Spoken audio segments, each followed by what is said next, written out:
Exode chapitre 3. Et Moïse faisait paître le bétail de Jéthro, son beau-père, sacrificateur de Madian. Et il mena le troupeau derrière le désert, et il vint à la montagne de Dieu, à Horeb. Et l'ange de l'Éternel lui apparut dans une flamme de feu, du milieu d'un buisson à épines, et il regarda, et voici, le buisson était tout ardent de feu, et le buisson n'était pas consumé. Et Moïse dit, Je me détournerai, et je verrai cette grande vision, pourquoi le buisson ne se consume pas. Et l'Éternel vit qu'il se détournait pour voir. Et Dieu l'appela du milieu du buisson et dit, Moïse, Moïse. Et il dit, Me voici. Et il dit, N'approche pas d'ici, ôte tes sandales de tes pieds, car le lieu sur lequel tu te tiens est une terre sainte. Et il dit, Je suis le Dieu de ton père, le Dieu d'Abraham, le Dieu d'Isaac et le Dieu de Jacob. Et Moïse cacha son visage, car il craignait de regarder vers Dieu. Et l'Éternel dit, j'ai vu l'affliction de mon peuple qui est en Égypte. Et j'ai entendu le cri qu'il a jeté à cause de ses exacteurs, car je connais ses douleurs. Et je suis descendu pour le délivrer de la main des Égyptiens, et pour le faire monter de ce pays-là dans un pays bon et spacieux, dans un pays ruisselant de lait et de miel, dans le lieu d'habitation du Cananéen, et du Héthien, et de l'Amoréen, et du Phérézien, et du Hévien, et du Jébusien. Et maintenant, voici, le cri des fils d'Israël est venu jusqu'à moi, et j'ai aussi vu l'oppression dont les Égyptiens les oppriment. Et maintenant, viens, et je t'enverrai vers le Pharaon, et tu feras sortir hors d'Égypte mon peuple, les fils d'Israël. Et Moïse dit à Dieu, Qui suis-je, moi, pour que j'aille vers le Pharaon, et pour que je fasse sortir hors d'Égypte les fils d'Israël? Et il dit, Parce que je serai avec toi. Et ceci te sera le signe que c'est moi qui t'ai envoyé, lorsque tu auras fait sortir le peuple hors d'Égypte, vous servirez Dieu sur cette montagne. Et Moïse dit à Dieu, Voici, quand je viendrai vers les fils d'Israël et que je leur dirai, Le Dieu de vos pères m'a envoyé vers vous, et qu'ils me diront, Quel est son nom?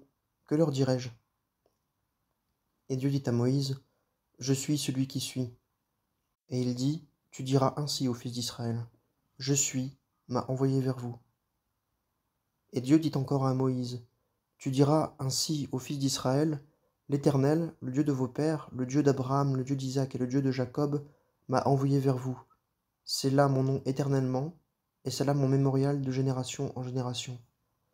Va, et assemble les anciens d'Israël, et dis-leur, L'Éternel, le Dieu de vos pères, m'est apparu, le Dieu d'Abraham, d'Isaac et de Jacob, disant, Certainement, je vous ai visité, et j'ai vu ce qu'on vous fait en Égypte. Et j'ai dit, Je vous ferai monter hors de l'affliction de l'Égypte, dans le pays du Cananéen, et du Héthien, et de l'Amoréen, et du Phérézien, et du Hévien, et du Jébusien, dans un pays ruisselant de lait et de miel. Et ils écouteront ta voix, et tu entreras, toi et les anciens d'Israël, vers le roi d'Égypte, et vous lui direz, L'Éternel, le Dieu des Hébreux, s'est rencontré avec nous. Et maintenant, nous te prions, laisse-nous aller le chemin de 3 jours dans le désert, afin que nous sacrifions à l'Éternel notre Dieu. Et je sais que le roi d'Égypte ne vous permettra pas de vous en aller, pas même contraint par main forte. Et j'étendrai ma main, et je frapperai l'Égypte par toutes mes merveilles que je ferai au milieu d'elle, et après cela il vous enverra. Et je ferai trouver faveur à ce peuple aux yeux des Égyptiens, et il arrivera que, quand vous vous en irez, vous ne vous en irez pas avides. Et une femme demandera à sa voisine, et à celle qui séjourne dans sa maison, des objets d'argent, et des objets d'or, et des vêtements, et vous les mettrez sur vos fils et sur vos filles, et vous dépouillerez les Égyptiens. Évangile selon Luc, chapitre 6. Or, il arriva, au Shabbat second premier, qu'il passait par des blés. Et ses disciples arrachaient des épis et les mangeaient, les froissant entre leurs mains. Et quelques-uns des pharisiens leur dirent, Pourquoi faites-vous ce qu'il n'est pas permis de faire au jour du Shabbat? Et Jésus répondant leur dit, N'avez-vous pas même lu ce que fit David quand il eut faim, lui et ceux qui étaient avec lui? Comment il entra dans la maison de Dieu, et prit les pains de proposition, et en mangea, et en donna aussi à ceux qui étaient avec lui. Quoiqu'il ne soit pas permis d'en manger, sinon aux sacrificateurs seuls. Et il leur dit, Le Fils de l'homme est Seigneur aussi du Shabbat. Et il arriva aussi un autre Shabbat, qu'il entra dans la synagogue et qu'il enseignait. Et il y avait là un homme, et sa main droite était sèche. Et les scribes et les pharisiens observaient s'il guérirait en un jour de Shabbat, afin qu'ils trouvassent de quoi l'accuser. Et lui connut leurs pensées, et dit à l'homme qui avait la main sèche, lève-toi, et tiens-toi là devant tous. Et s'étant levé, il se tint là. Jésus donc leur dit, je vous demanderai s'il est permis le jour du Shabbat de faire du bien ou de faire du mal, de sauver la vie ou de la perdre. Et les ayant tous regardés alentour, il lui dit, étends ta main. Et il fit ainsi, et sa main fut rendue saine comme l'autre. Et ils en furent hors d'eux-mêmes, et s'entretenaient ensemble de ce qu'ils pourraient faire à Jésus. Or il arriva en ces jours-là qu'il s'en alla sur une montagne pour prier, et il passa toute la nuit à prier Dieu. Et quand le jour fut venu, il appela ses disciples, et en ayant choisi 12 d'entre eux, lesquels il nomma aussi apôtres, Simon qu'il nomma aussi Pierre, et André son frère, Jacques et Jean, Philippe et Barthélemy, Matthieu et Thomas, Jacques le fils d'Alphée et Simon qui était appelé le Zélote, Jude frère de Jacques, et Judas Iscariote qui aussi devint traître. Et étant descendu avec eux, il s'arrêta dans un lieu uni, ainsi que la foule de ses disciples et une grande multitude de peuples de toute la Judée et de Jérusalem, et de la contrée maritime de Tyr et de Sidon, qui étaient venus pour l'entendre et pour être guéris de leur maladie. Ceux aussi qui étaient tourmentés par des esprits immondes furent guéris, et toute la foule cherchait à le toucher, car il sortait de lui de la puissance, et elle les guérissait tous.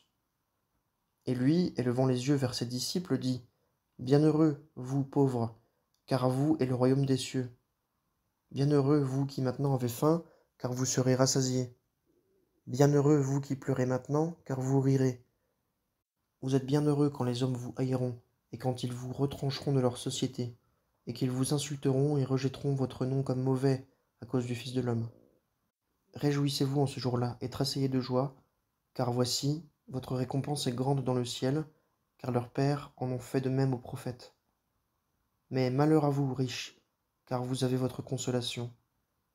Malheur à vous qui êtes rassasiés, car vous aurez faim. Malheur à vous qui riez maintenant, car vous mènerez le deuil et vous pleurerez. Malheur à vous quand tous les hommes diront du bien de vous, car leurs pères en ont fait de même aux faux prophètes. Mais à vous qui écoutez, je vous dis, aimez vos ennemis, faites du bien à ceux qui vous haïssent. Bénissez ceux qui vous maudissent, priez pour ceux qui vous font du tort. À celui qui te frappe sur une joue, présente aussi l'autre. Et si quelqu'un t'ôte ton manteau, ne l'empêche pas de prendre aussi ta tunique. À tout homme qui te demande, et à celui qui ôte ce qui t'appartient, ne le redemande pas. Et comme vous voulez que les hommes vous fassent, vous aussi faites-leur de même. Et si vous aimez ceux qui vous aiment, quel gré vous en saura-t-on? Car les pécheurs aussi aiment ceux qui les aiment. Et si vous faites du bien à ceux qui vous font du bien, quel gré vous en saura-t-on? Car les pécheurs aussi en font autant. Et si vous prêtez à ceux de qui vous espérez recevoir, quel gré vous en saura-t-on? Car les pécheurs aussi prêtent aux pécheurs, afin qu'ils reçoivent la pareille. Mais aimez vos ennemis, et faites du bien, et prêtez sans en rien espérer, et votre récompense sera grande, et vous serez les fils du Très-Haut, car il est bon envers les ingrats et les méchants. Soyez donc miséricordieux, comme aussi votre Père est miséricordieux. Et ne jugez pas, et vous ne serez point jugés. Ne condamnez pas, et vous ne serez point condamnés. Acquittez, et vous serez acquittés. Donnez, et il vous sera donné. On vous donnera dans le sein bonne mesure, pressée et secouée, et qui débordera. Car de la même mesure dont vous mesurerez, on vous mesurera en retour. Et il leur disait aussi une parabole. Un aveugle peut-il conduire un aveugle? Ne tomberont-ils pas tous deux dans la fosse? Le disciple n'est pas au-dessus de son maître, mais tout homme accompli sera comme son maître. Et pourquoi regardes-tu le fétu qui est dans l'œil de ton frère, et tu ne t'aperçois pas de la poutre qui est dans ton propre œil? Ou comment peux-tu dire à ton frère, frère, permets, j'ôterai le fétu qui est dans ton œil, toi qui ne vois pas la poutre qui est dans ton œil? Hypocrite, ôte premièrement la poutre de ton œil, et alors tu verras clair pour ôter le fétu qui est dans l'œil de ton frère. Car il n'y a pas de bon arbre qui produise de mauvais fruits, ni d'arbre mauvais qui produise de bons fruits. Car chaque arbre se connaît à son propre fruit, car on ne récolte pas des figues sur des épines, ni ne cueille du raisin sur un buisson. L'homme bon, du bon trésor de son cœur, produit ce qui est bon, et l'homme mauvais, du mauvais produit de ce qui est mauvais, car de l'abondance du cœur sa bouche parle. Et pourquoi m'appelez-vous Seigneur, Seigneur, et ne faites-vous pas ce que je dis? Je vous montrerai à qui est semblable tout homme qui vient à moi, et qui entend mes paroles et les met en pratique. Il est semblable à un homme qui bâtit une maison, qui a fouillé et creusé profondément, et mis un fondement sur le roc. Mais une inondation étant survenue, le fleuve s'est jeté avec violence contre cette maison, et il n'a pu l'ébranler, car elle avait été fondée sur le roc. Mais celui qui a entendu et n'a pas mis en pratique est semblable à un homme qui a bâti une maison sur la terre sans fondement, et le fleuve s'est jeté avec violence contre elle, et aussitôt elle est tombée, et la ruine de cette maison a été grande. Job chapitre 20. Et Tsophar, le Naamathite, répondit et dit: C'est pourquoi mes pensées m'inspirent une réponse, et à cause de ceci l'ardeur de mon esprit agit en moi. J'entends une réprimande qui me couvre de honte, et mon esprit me répond par mon intelligence. Sais-tu bien que, de tout temps, depuis que l'homme a été mis sur la terre, l'exultation des méchants est courte, et la joie de l'impie n'est que pour un moment? Si sa hauteur s'élève jusqu'aux cieux, et que sa tête touche les nuées, il périra pour toujours comme ses ordures. Ceux qui l'ont vu diront: Où est-il? Il s'envole comme un songe, et on ne le trouve pas. Il s'enfuit comme une vision de la nuit.